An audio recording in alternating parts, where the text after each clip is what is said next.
Normally हम सबके घरों में जो चीज़ें यूज़ करते हैं ना डेली में, वो कई बार उनसे ही हमारा घर अनटाइडी हो जाता है या अनऑर्गेनाइज हो जाता है। क्योंकि वो चीज़ें हम उठा उठा के यूज़ तो कर लेते हैं, लेकिन उनको फिर जगह पे नहीं रख पाते हैं या फिर उनकी कोई प्लेस नहीं होती है हमारे घर में।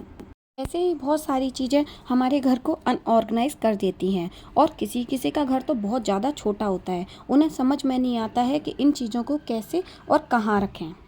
आज मैं आपके साथ बहुत सारे टिप्स शेयर करूंगी, जिससे आप सभी का जो सामान है ना, वो कहाँ, कैसे और कब रखना है और अपने काम को कैसे जल्दी से जल्दी फिनिश करना है बिना किसी एक्स्ट्रा टाइम लगाए। अगर आप अपने डेली रूटीन में उन सारी हैबिट्स को फॉलो करने लगेंगे, तो आप ज़रूर देखिएगा कि आपके घर में जो अनटाइडी होने का रीज़न था या जो अनऑर्गेनाइज रहने का रीज़न है, वो थोड़ा बहुत आपका कम करने में ये वीडियो मदद करेगा। कभी कभी हम फेस करते हैं कि हम अपना घर साफ़ करते हैं, उसके बाद भी घर साफ़ नहीं दिखता है। तो ये सब करने के बाद आपको आपका घर साफ़ भी दिखेगा और ऑर्गेनाइज भी दिखेगा। जब भी आज सभी के साथ मैं आज ऐसे कुछ टिप्स शेयर करूंगी, जिससे क्या है कि आपको ना तो काफ़ी सारी चीज़ें खरीदने की ज़रूरत है, ना ही आपको तामझाम करने की ज़रूरत है। इन सभी चीज़ों के बाद भी आपका घर बिल्कुल ऑर्गेनाइज हो जाएगा। सो हेलो गाइस, नमस्ते। मैं एकता स्वागत करती हूँ अपने YouTube channel home and kitchen decor idea में।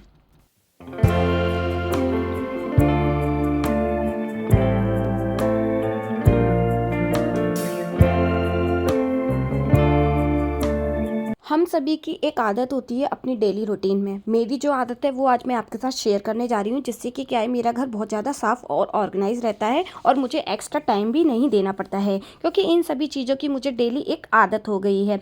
अल्टरनेट डेज़ में मैं क्या करती हूँ, एक ब्लीच है जो मार्केट में आपको कोई भी सस्ती रेट में मिल जाए, वो वाला ब्लीच आप अपने घर पर रखें और अपने जो पॉट पर उसको अच्छे से डाल दें। जिससे 2-3 ढक्कन के करीबन आप डाल सकते हैं। मुझे तो आइडिया हो गया है, तो इसलिए मैंने वो अंदाजे से इसके अंदर डाल दिया है। अब क्या होगा, 1-2 घंटे जब ये रखा रहेगा या फिर शावर लेने के आप बाद आएंगे, उसके बाद आप इसको फ्लश कर सकते हैं। तो इससे जो भी डस्की सा आपका जो पॉट होता है वो क्लीन हो जाएगा।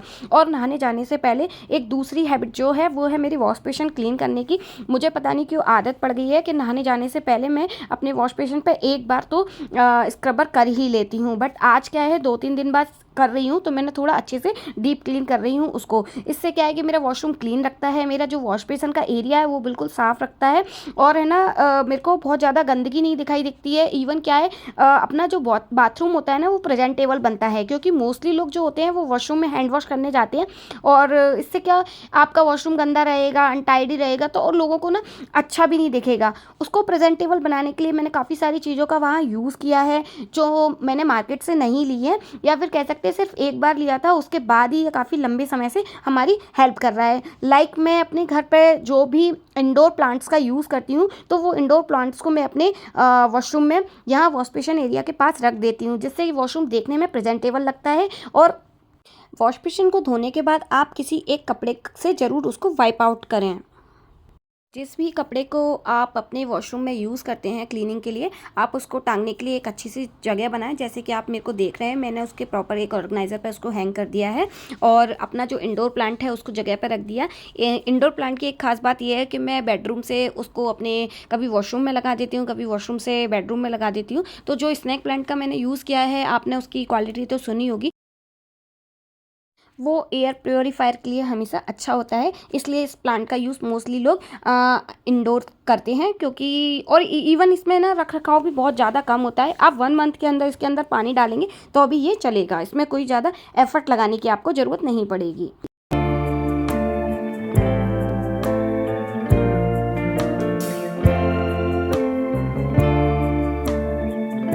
वॉशरूम क्लीन करने के बाद मुझे तुरंत शावर लेने की आदत है, और शावर के बाद ही अगर हम पूजा करने बैठ जाए तो हमारे मन को सुकून होता है।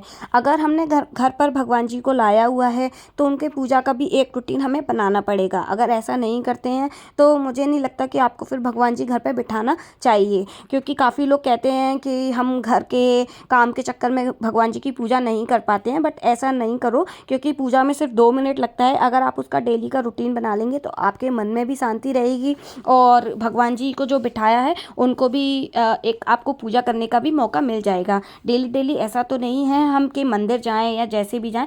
अगर आपसे डेली भगवान जी को नहलाया नहीं जाता है तो आप कर सकते हैं कि भगवान जी को सिर्फ एक अगरबत्ती लगाकर ही उनको पूजा करके आप उनको अपनी तरफ से प्रेजेंस दे सकते हैं। इससे मन को भी सुकून मिलता है। ऐसा नहीं है कि ये आपके ऊपर एक बर्डन है, बट बिल्कुल भी ऐसा नहीं है। आपके मन में जो एक अशांति चलती है या माइंड जो आपका डाइवर्ट रहता है, पूजा करने से आपको बहुत सुकून मिलता है, शांति मिलती है। इवन ऐसा लगता है कि आपके लाइफ में जो प्रॉब्लम चल रही हैं वो धीरे धीरे इन्हीं गॉड की तरफ से आपकी परेशानियां दूर हो जाएंगी। पूजा के बाद फिर से लौट के मैं वॉशरूम में आई थी, क्योंकि नहाने के बाद जो कपड़े होते हैं उनको धुलने के लिए डालना होता है। तो मैं हर दूसरे या तीसरे दिन वॉशिंग मशीन लगाती हूँ। तो कुछ कपड़े मैंने स्टार्टिंग में आपने देखा होगा नीचे फैले हुए थे, तो मैंने बकेट्स में भर के रख दिए थे। और एक हमने बास्केट इस वॉशरूम में लगाई हुई है, तो इस बास्केट के अंदर हम लोग अपने कपड़े रखते रहते हैं, इकट्ठा करते रहते हैं। तो जैसे ही 2 या 3 दिन में मुझे लगता है कि अब कपड़े प्रॉपर हो चुके हैं वॉशिंग मशीन के लायक, तो उनको मैं निकाल के रख लेती हूँ। आज धूप काफ़ी अच्छी आई थी, तो मैंने अपनी वो बाथरूम की जो टॉवल होती है वो भी निकाल के रख ली है। और कपड़ों को मैं जैसे कि आपको वीडियो में दिखा रही हूँ वॉशिंग मशीन में लगा रही हूँ। आप भी अगर अपनी लाइफ में ऐसा करेंगे या फिर है ना एक रूटीन बांध लेंगे कि ये मुझे नहाने के बाद करना है या नहाने के पहले करना है, तो आप सबसे पहले अपने वॉशिंग मशीन लगा दीजिए। क्योंकि आपको पता है कि 1 आवर के जो शेड्यूल है वॉशिंग मशीन में, जो भी आपने लगाया है 1 घंटा आधा घंटा अगर पूरा हो जाएगा, तो उसके बाद आप अपने कपड़ों को टांगने के लिए, आपको सुखाने के लिए थोड़ा वक्त मिल जाएगा। आपको एकदम जल्दबाजी नहीं रहेगी। धूप के कारण मैंने अपनी जो भी टॉवल्स हैं वो मैंने यहाँ पर हैंग कर दिए। अभी तो मैं सिर्फ आपको एक ही टॉवल दिखा रही हूँ, बट मैं शूट नहीं कर पाई थी। उसके बाद मैंने घर पर जो भी टॉवल सब मेरी दुआ की, मेरे हस्बैंड की जो भी टॉवल थी वो सारी मैंने इसमें सुखा दी है। क्योंकि धूप में क्या बोलते हैं कि बैक्टीरियाज भी ख़त्म हो जाते हैं। इवन अच्छी सूखी हुई टॉवल यूज़ करना तो सबको ही पसंद होता है, मुझे तो बहुत ज़्यादा पसंद है। तो इसलिए मैंने सारी टॉवल धूप में सुखाने डाल दी थी। और बाथरूम यूज़ करने के बाद आप एक चीज़ हमेशा याद रखें, अपने बाथरूम का गेट खुला रखें। क्योंकि क्या होता है कि काफ़ी सारी स्मेल होती है या फिर स्टीम अंदर होता है या फिर काफ़ी गंदगी होती है, वो बाहर नहीं आती है, खुली हवा अंदर नहीं जाएगी, तो बाथरूम का जो फ्लोर है ना वो सूख जाता है। आप मैट के ऊपर भी थोड़ा पानी देख रहे होंगे, शावर लेने के बाद मैट पर जब हम पैर रखते हैं तो मैट गीला हो जाता है, तो उसको सूखने के लिए भी एक जगह, एक प्रॉपर टाइम चाहिए होता है। तो हम कैसे देंगे, कोई बाथरूम में पंखा तो होता नहीं कि उससे सूख जाए। इसीलिए कोशिश करें कि आप अपने बाथरूम का गेट खुला रखें, उसको नेचुरली सूखने दें।